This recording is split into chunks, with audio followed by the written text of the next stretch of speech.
ఎప్పుడు రెస్టారెంట్‌లోనే కాదు. అప్పుడప్పుడు ఇలా రోడ్ సైడ్ ఫుడ్ తినండి. రియల్లీ హోమ్‌లీ ఫుడ్డీగా అనిపిస్తది. చాలా బావుంటాయి టేస్ట్ కూడాని.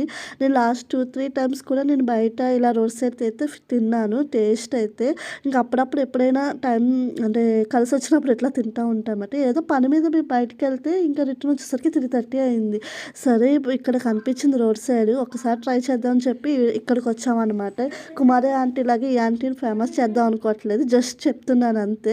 ఇంకేం చేసామంటే నాన్ వెజ్ మీల్స్ ఎంత అని అడిగితే 200 అని చెప్పారు. 3 నాన్ వెజ్ ఐటెమ్స్ వస్తాయన్నారు. ఇంకా సర్లే కదా అని 3 ఐటెమ్స్ కదా అని కకృతి పడి తీసుకున్నా. ఇంతకీ ఏం కర్రీస్ వేశారంటే చికెన్ కర్రీయే, చికెన్ ఫ్రై, చికెన్ గోంగూర ఇవే మాట.